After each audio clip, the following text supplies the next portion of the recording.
Hi everyone, I'm Alexis Del Cid and welcome to the Proton Therapy Center at the University of Kansas Health System. We are thrilled to take you on this special tour.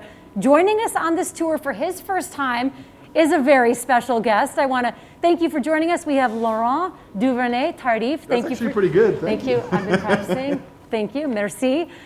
You guys, you go by Larry, some of your friends. Some people call him LDT, Chiefs Offensive Lineman. We're going to call you Dr. Tardif. Sounds good to me. You're not wearing the lab coat. However, you're a doctor in our eyes always. Thank you so much for being here. Honestly, thank you so much for having me. This is actually really impressive. Isn't it amazing?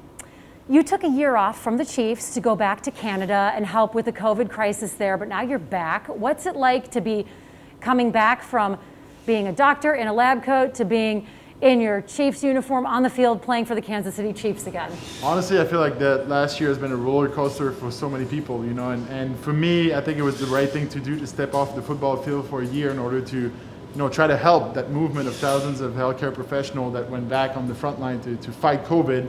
But now it's just so good to be back, and I feel like it's really a privilege, being away from football make me realize how lucky we are to actually play this sport. So yeah, I'm excited to be here and go Chiefs, We are so excited to have you. So we also have another special guest that we want to show you. Someone who's been waiting around this corner to see you.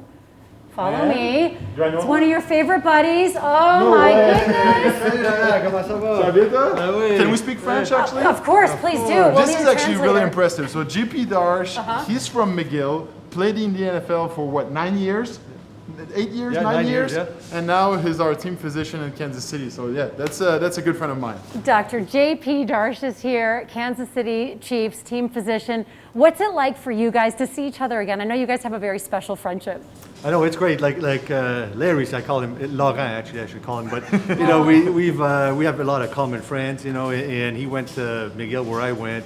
We even went to the same high school before that. But he's a couple years younger than me, just a few years. That's it. But so we didn't actually interact that much back in the day in school. But we've gotten to know each other pretty well, and it's been fun. Of all the teams he ended up here in Kansas City. So. Well, you also are a former Kansas City Chiefs player, and you played for the Seahawks. So you guys have a lot of bonds. You've got the French connection, you have the doctor connection, and you're both Kansas City Chiefs forever, right? There you go. And JP was really a great mentor for me. When I first got here, there's so many things to think about, like your visa, changing your driver's license, like learning the playbook and so on. And he's been there every step of the way to help me, guide me through this process. So no, I'm really lucky. Most importantly, did you tell him where to go for barbecue? Of course. But here's what people don't know though. He comes over to the house and he cooks better than anybody I've ever seen. Come on. You would be surprised. He can come in. Oh yeah, I like to tell the story that one time he said, "I'll bring food this time," and I assume, okay, he's gonna just bring a meal, or take out barbecue or something. No. He brought raw ingredients and he made, I think it was like a pork tenderloin, and he made a pie, and all from scratch. So my parents are bakers, so it does help. Yeah. Your parents are professional bakers? Yeah, they actually own 3 bakeries back home in Montreal. So. Oh my gosh, you're a Renaissance man. No. Don't ask him. Get him started on knitting too. He can knit. He can. Okay, come on. Really? All right. The things you learn on these tours. Okay, so we actually have another guest that I can't wait to introduce you guys to as we go on this tour. That was the patient waiting area. You can see some guys are working on stuff here. And around the corner here, well, look who we have, Dr. Ronald Chen. Nice to meet you, sir. Nice to see you. Chair of Radiation Oncology at the University of Kansas Cancer Center. Dr. Chen, meet Drs. Tardif and Dr. Darsh. Nice to meet you. Nice to meet you. Thank you for having us. Great. We were talking earlier, when we met here in the hallway earlier, as you were waiting for your friends, about the importance of family and children and taking care of children who are here. I know it's hard to envision what this will look like once it's complete, but can you tell us the different services and the atmosphere that will be available to kids here? Yeah, absolutely. Well, proton therapy is a very sophisticated form of technology, but this is a cancer center, and we really designed this proton therapy program with the family and the children in mind. We know proton therapy can benefit many children with cancer as well as adults with cancer. So we have specifically designed an area in our proton center It's a family waiting area, so family can wait with their children while they come for treatment every day, and also a children's play area so they can feel more comfortable while they're here waiting for treatment. We know that going through cancer treatment is very emotionally draining for a lot of families and children and adults, and so having that design in mind really, I think, will make the experience better for them. I mean, often doctors' offices can feel sterile or scary or this blank walls, so it's so important to have things that make kids feel like they're not in something scary or sterile, right? Yeah, it's so important. Now, we don't see that today because we still have concrete walls here, but in just a short 6 months, this will look completely different. When the children and adults walk through this hallway every day to get their proton therapy, they will have a completely different experience that's eye-pleasing and also that makes them comfortable with the facility. You guys, if you'll notice, we did spruce up the place for you. I mean, take a look at this swag right here. You're gonna see lots of Chiefs gear as we walk down the hallway. Now, as we walk down this hallway, I wanna ask Dr. Chen, who's kind of gonna come along with us. We're like the Wizard of Oz. We're all walking together. This feels like a long walk. However, compared to the journey that patients have had to take up until this point, this is really short. Yeah, there's only 38 proton treatment centers in the whole country, and many states do not have proton therapy at all, and there's none in this Midwest region that we're in.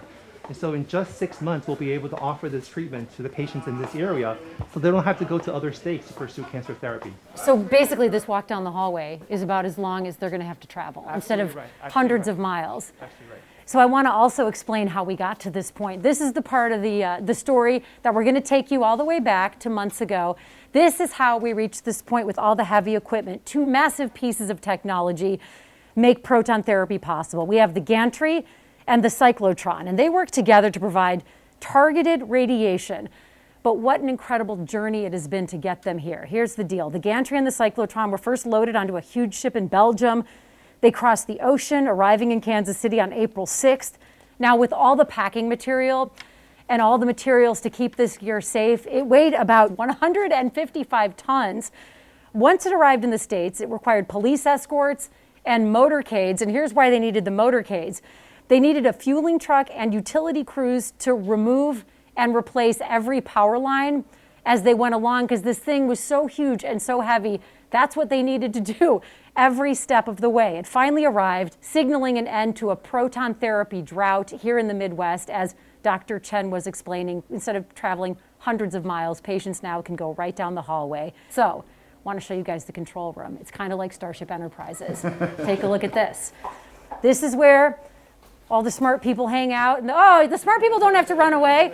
So here we are. This is the control room. This is where things happen behind the scenes as a patient goes in for proton therapy at the Proton Therapy Center. But I want to show you now the grand finale, right? We're going to follow Cliff this time, because Cliff Irwin is our faithful photographer, and he is going to show us the nucleus, the nerve center, as we like to put it, of the Proton Therapy Center. And waiting here for us is Dr. Ronnie Rotondo.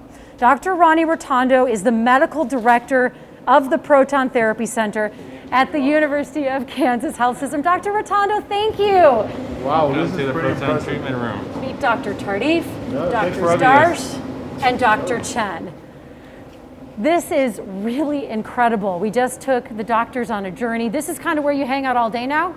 Just supervising in your hard hat? Your lab coat? Yeah, no, it's actually incredible to see, and I'm really glad that you're having this opportunity to see it this way. You know, in a few months, as the installation, construction completes, most of this room will look very different, and most of it will be covered, so you'll only see a very small glimpse of it. But I'm glad you get to see the kind of inner workings and the components behind proton therapy here. It weighs tons and tons. Where does the patient go once this is all finished and ready for the patient? The cyclotron is actually where the proton beam is generated, so that sits in the back, way in the back there. Okay. So it's a superconducting cyclotron that accelerates protons, which are derived from hydrogen, to 2/3 the speed of light. They're then directed with electromagnets through a beam line and then come down here to the nozzle, treatment nozzle. The patient would be lying, there's a couch that gets installed onto this robotic arm. The patient would be lying on that couch. They would be positioned with individualized immobilization devices that position them in a very precise manner. And then that pencil beam, that very precise radiation, comes out of this nozzle right here and is directed into the tumor. So And it's, treatment is once a week, once every 3 days. Like, how frequently do patients have to They're come in? typically daily treatments, Monday through Friday. I would say the average course is about 6 weeks of treatment, but it could range from 4 weeks to 7 weeks. There are some forms of treatment we do that might be 5 treatments given over a week or over a week and a half as well. what's it like as doctors to be in here and see this and see the difference this is going to make, particularly, let's say, a child that has cancer or someone who would never have had access to this before? When you look at this, I think this is pretty special. I mean, this, for my patients, that's another opportunity for them to get treatment, state-of-the-art treatment. It really puts us, the KU health system, as the, with the cream of the crop in the country and in the world. Really, this is world-class care, and that's just another example of. I think our patient will be really well served with this. and what a way to describe the University of Kansas health system. It's so accurate. The cream of the crop. This is where you have the best of the best, and the Proton Therapy Center really ends the drought of this kind of cancer treatment here in the Midwest.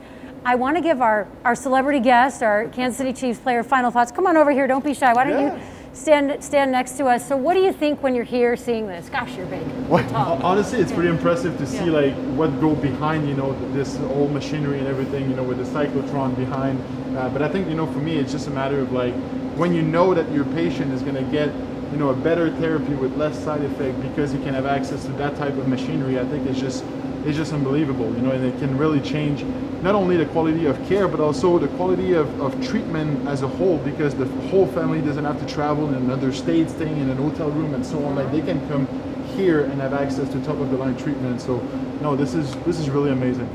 Can we hang out here all day? Absolutely. I know, they've got things to do, but really, you guys, thank you for joining us on this tour. Thank you for being here. We're so delighted that you wanted to get a tour of this.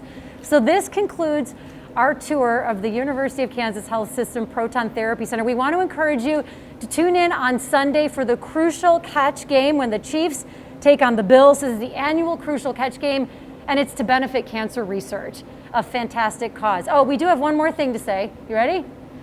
Go Chiefs!